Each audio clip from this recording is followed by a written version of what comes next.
Oh, how's it going? It's going good, Bobby. How are you doing? You got a Yeti microphone there? Is that a Yeti microphone or is that a Yeah, different? it's the blue Yeti right there. I got one. I got a blue Yeti.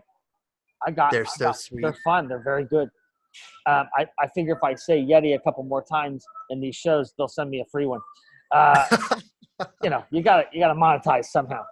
So Absolutely. you're in Salt Lake City? Yeah. Just outside of Salt Lake City, it's a place called Park City, but that's where I'm based. That's nice. And that's where all the Mormons are, right? That's right. That's where they're at. It's like the Mecca for all of them. So I don't know much about Mormons. Can you just give me the quick breakdown? And then I got one question. Yeah, absolutely. And what most people don't know is that it's referred to as the Church of Jesus Christ of Latter-day Saints, but people just call them Mormons. Right. Yep, they're just another sect of Christian that believe in families are eternal. Now, okay, so if I remember right, a guy started walking with a bunch of people, right? And then ended up in Salt Lake, and that's how it got founded. Is that what? That's it. And he stood on a rock and he looked over Salt Lake and he says, "This is the place." And then they founded Salt Lake City. Do you think he was upset that he didn't go a little further to the oceanfront beach? Maybe.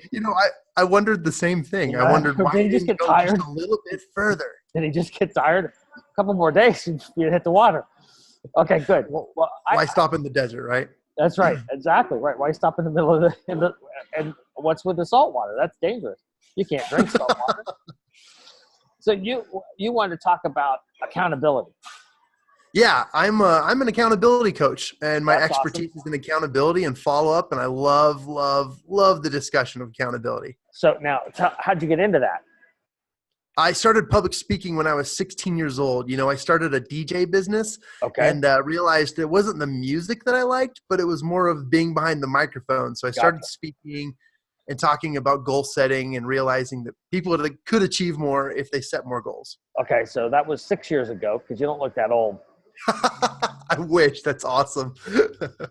So you started that, and then how did the business start? How did you get to where you thought, okay, I'm going to help people be accountable? Yeah, I attended a mastermind group for the first time in my life just a couple of years ago. And in the mastermind group, everyone was setting goals, and then they would hold each other accountable. They'd say, okay, come back in 2 weeks and we're going to see how you did on your goal.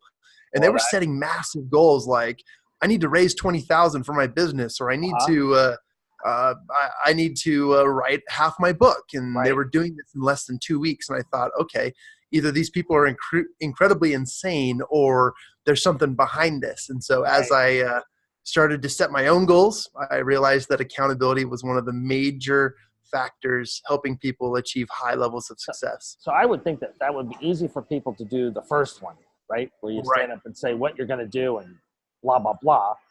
But then how many of them don't show up to the second one when they realize they didn't do any of the crap that they said they were going to do? I was surprised by how many people would show up even when they didn't do what they said they were going to do, because there's this really great support group that comes with telling people you failed, and that's okay, because when you're willing to admit that you failed, there's a group of people waiting ready to help you. So they were less afraid of saying, hey, I opened my big mouth and said something I can't accomplish, than not coming and being afraid of what people would say behind their backs if they weren't there. Exactly. And I love that. That's smart. That's good. That's very good. Now, what's one of your goals? Man. Who are you accountable to, Mr.? Yeah. I mean, obviously I'm accountable to my family. I'm accountable to my dog. I got to keep them alive. Yeah. Okay.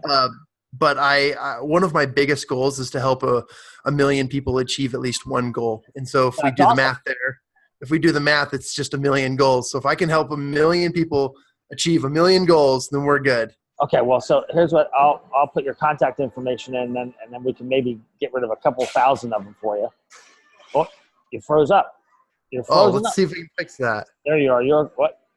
No, you're gone. There we go. We're back. So I'll help try to get you a couple thousand people that want to do goals. What do you do for fun? Bobby, I wanted to ask you, Bobby, what's one of your biggest goals? I don't have any goals. I'm a bear. I wake up, I get honey, I go to sleep, I do that for a little while, and then I hibernate. I'm doing a book and I'm doing a movie, but I'm learning how to delegate all that stuff. So really all I have to do is wake up and get some honey and then go back to sleep. It's really, I'm a very focused. I'm not like you humans. You humans you try to achieve so much. I just want some honey. I could care less about anything I achieve. But then I find out what's funny is by not caring, right, I actually achieve more. Right. So like I started blogging and now I'm blogging. I wake up and talk about what I want to do and then I get some honey and then I go to bed. That's it. That's awesome. And you said you have a hobby. What's your hobby? Oh man, because I live in the mountains, I like to hike, and I have a dog that wakes me up every morning at 6 a.m. and we go on a hike. So that's evidence that they're not man's best friend. I have a friend that says, "Oh, dogs love me. They love me unconditionally." I go, "Okay, don't feed them for 3 weeks, and then we'll see how unconditional that is." Did any of my cousins ever scare you when you're walking in the woods? Oh, absolutely. I was hiking in Shenandoah Mountains National Park, 2 years ago, and ran into a couple black bears, and I got frightened for sure. Well, just so you know, we do it to see the look on your faces. And we take side bets on who's going to run and who's going to stay. Oh crap! I got to go. I'll talk to you later. I really enjoyed this. Oh,